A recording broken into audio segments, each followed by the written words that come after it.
नमस्कार, मी प्रथमेश आणि तुम्ही पाहताय पुणे लोक.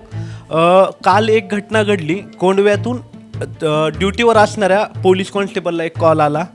एका व्यक्तीने स्वतःला बेडरूममध्ये बंद केले आणि तो आत्महत्येचा प्रयत्न करतोय असा तो कॉल होता.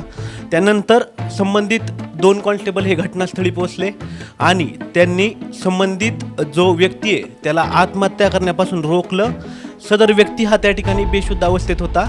त्याला CPR देऊन त्याचे प्राण वाचवले.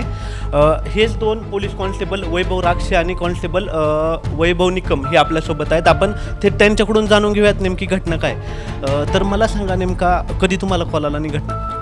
आम्ही ड्युटीवरती असताना साधारण नियंत्रण कक्ष डायल 112 इथून आम्हाला पावणे 2च्या दरम्यान आम्हाला एक कॉल प्राप्त झाला की नवरा बायकोमध्ये घरगुती काही कारणावरून वाद सुरू आहेत. तर त्या कॉलच्या अनुषंगाने आम्ही पुढील एक 7 ते 8 मिनटामध्ये आम्ही घटनास्थळी गेलो. त्यांच्या ज्या पत्नी होत्या कॉलर यांच्याशी बोललो की त्यांनी आम्हाला सांगितलं की साधारण आमचा पती हा 3 दिवसापासून आम्हाला सतत मारहाण करतो, त्रास देतो आहे दारूच्या नशेमध्ये. आम्ही त्यांना त्यांच्या पतीबद्दल विचारणा केली असता त्यांनी सांगितलं की त्यांनी स्वतःला बेडरूममध्ये लॉक करून घेतलेलं आहे. त्यानंतर चौकशी करत असतानाच त्यांच्या मुलीकडनं आम्हाला असं कळालं की वडिलांनी एक चिठ्ठी लिहिलेली आहे, त्याच्यामध्ये मी आत्महत्या करतोय असं सांगितलं. तर ते कळाल्यावरती आम्ही त्यांना बाहेरून आवाज दिला.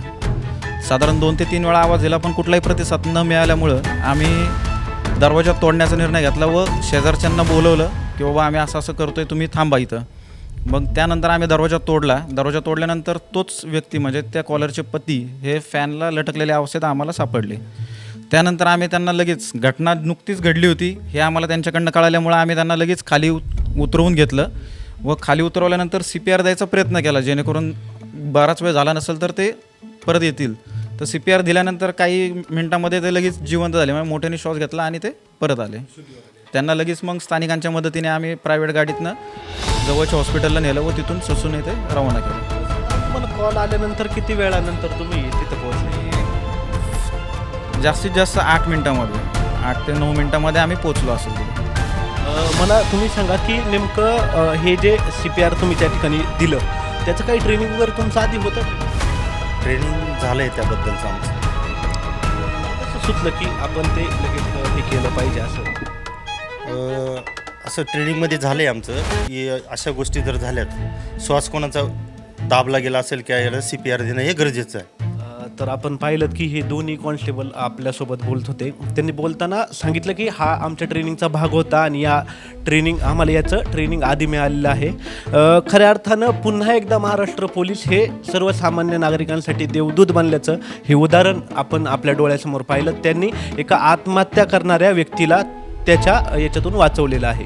यामध्ये काल कोंढवा पोलीस ठाण्याच्या हद्दीमध्ये कोंढवा मार्शल म्हणून कार्यरत असलेले माझे वैभव निकम व वैभव राक्षे यांना 112 वरून कॉल आला, जो मिठानगर या भागातील एका पती आणि पत्नीचा वाद बाबतचा कॉल होता.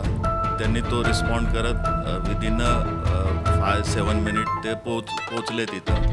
तर त्याच्यामधलं ज्याने कॉलरने कॉल केला होता त्याच्या पतीने स्वतःला आत कोंडून फॅनला फाशी घेण्याचा तो प्रयत्न करत होता आणि दरवाजा त्यांनी लावलेला होता.